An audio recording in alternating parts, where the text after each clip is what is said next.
नमस्कार दोस्तों। आज हम रीट मेंस के हिंदी वाले सिलेबस की क्लास 2 हिंदी वर्णमाला का ज्ञान का सेकंड पार्ट पढ़ने वाले हैं। तो आज का हमारा टॉपिक है वर्ण विचार और अक्षरिक खंड।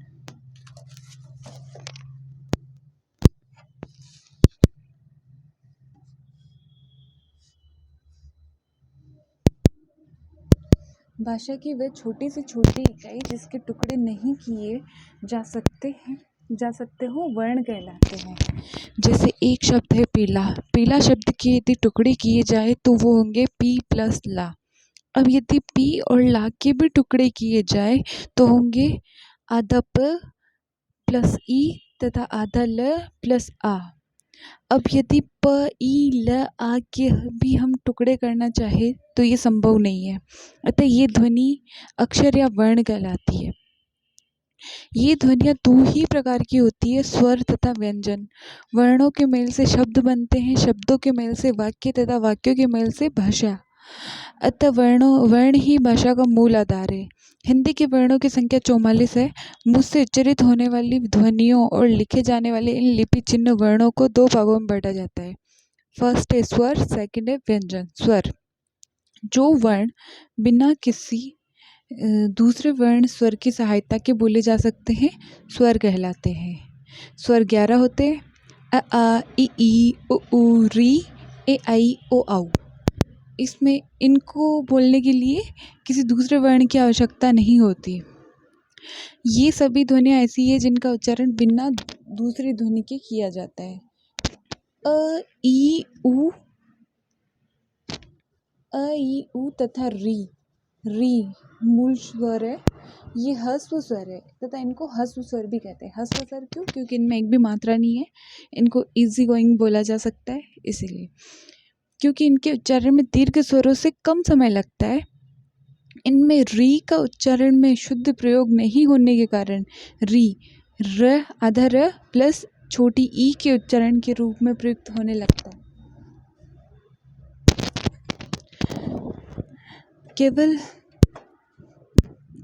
केवल ऋतु, ऋषि, ऋण आदि कुछ शब्दों से इसका प्रयोग मिलता है। इसका उच्चारण री र प्लस ई के समान ही होने लगता है। स्वर के भेद। स्वर के दो भेद होते हैं, पहला ह्रस्व, दूसरा दीर्घ। ह्रस्व स्वर, जिन स्वरों के उच्चारण में अपेक्षाकृत कम समय लगता है वे ह्रस्व स्वर कहलाते हैं।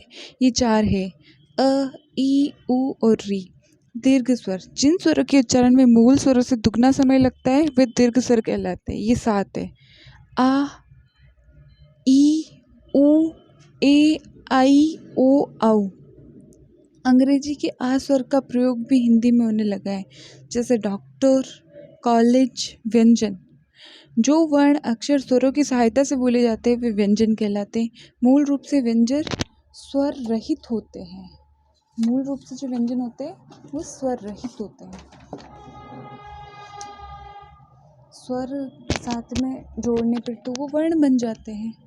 जैसे एक तो पूरा क है और एक आधा क है, तो आधा क तो है वो व्यंजन है और क प्लस अ तो वो होगा वर्ण। व्यंजन के उच्चारण में फेफड़ों से निकलने वाली सांस मुख के किसी अवयव उच्चारण स्थान से बाधित होती है। जब हम किसी वर्ण का उच्चारण करते हैं तो वह किसी स्वर की सहायता से ही उच्चारित होता है। जैसे प का उच्चारण करने पर प प्लस अ की सहायता से उच्चारित होता है। हल या चिन्ह वर्ण के स्वर रहित होने का परिचायक है। स्वर रहित व्यंजन के साथ हल का चिन्ह लगाया जाता है या फिर उसका अर्ध रूप प्रयोग किया जाता है।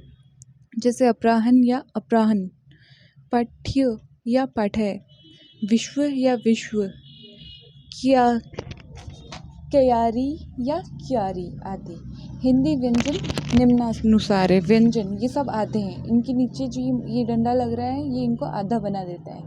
तो क ख ग घ ड च छ ज झ ञ ट ठ ड ढ ढ ढ ण त थ द ध न प फ ब भ म य र ल व श श स ह क्ष त्र ज्ञ क्ष। स्वर युक्त व्यंजन व उनका वर्गीकरण। उच्चारण स्थान के आधार पर ये वर्ग है, ये व्यंजन है, ये उनका उच्चारण स्थान है, ये नाम ध्वनि है। जैसे क वर्ण में, क वर्ग में कौन कौन से व्यंजन आते हैं, उनका उच्चारण स्थान क्या कहलाता है और इनकी नाम ध्वनि क्या कहलाती है। अपन इसको ऐसे याद रखेंगे, अकुहवी कंठ है, अ आ क ख ग घ ङ तथा विसर्ग है कंठ, कंठ से बोले जाते हैं। च में इचु यश तालु, ई ए च छ, और च छ ज ज य, यश तालु मतलब तालव्य।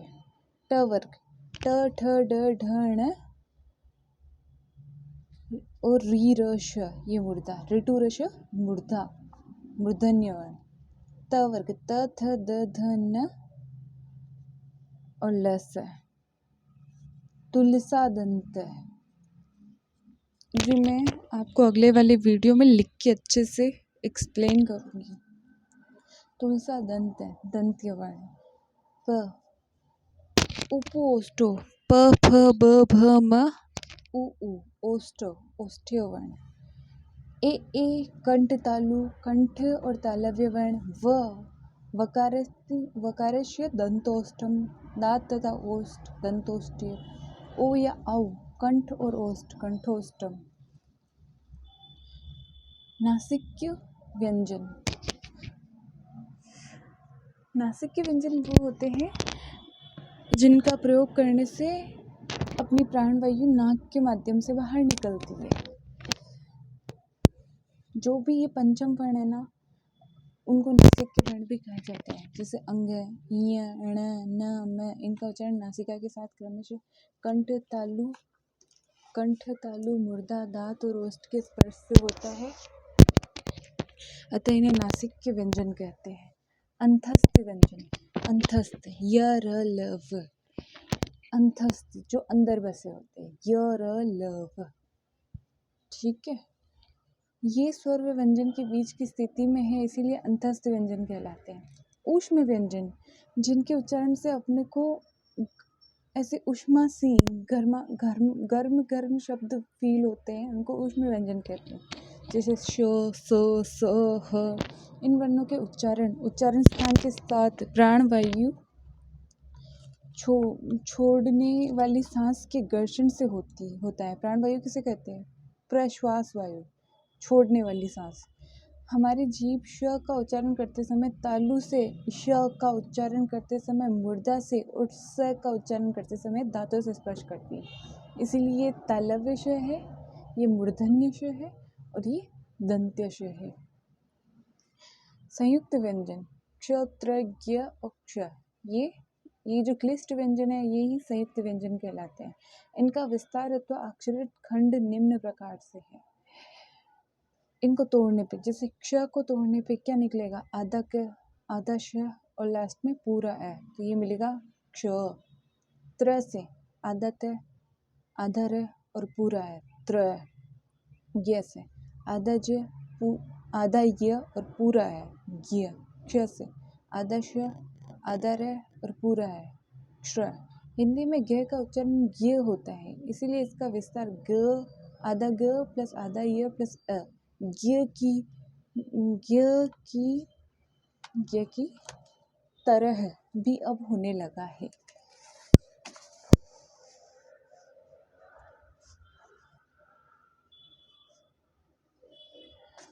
अब आते हैं अभ्यास प्रश्न। स्वर और व्यंजन में अंतर को स्पष्ट कीजिए। अपने को पता ही है, स्वर 11 होते हैं, व्यंजन 33 होते हैं। स्वरों में किसी का सहारा नहीं लेना पड़ता उनके उच्चारण में। व्यंजनों के उच्चारण के समय स्वरों का सहारा लेना पड़ता है। ऐसे बहुत सारे अंतर है, तो आप वीडियो को शुरू से देखेंगे तो समझ में आ जाएगा।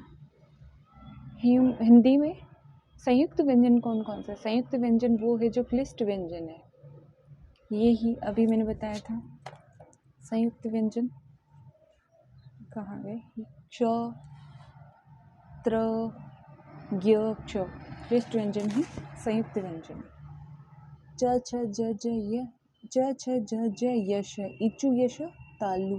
ट ठ ड ढ र रश, ऋतु रश मुर्दा। प फ ब भ म, उपमध्यम ओष्ठो। ओ औ, ओदोतो कंठोष्टम। आधा ल प्लस ई, आधा ले में छोटी ई जुड़ेगी तो ली, और ख में आ जुड़ेगा तो ख पूरा हो जाएगा, खा हो जाएगा, लिखा। म और री, आधे में पूरी री जुड़ेगी तो नृ, और आधे द में पूरा आ जुड़ेगा तो दा, तो मृदा बनेगा। आधे र में पूरा बड़ा ऊ जुड़ेगा, ठीक है, तो रू, और आधे प में ए जुड़ेगा तो प। ब, आधा ब, आधा र अ, आधा ब और आधा र और ए, तो ये बनेगा ब्र, और आधा ज और ए, तो ये बनेगा ज, ब्रज। धन्यवाद दोस्तों।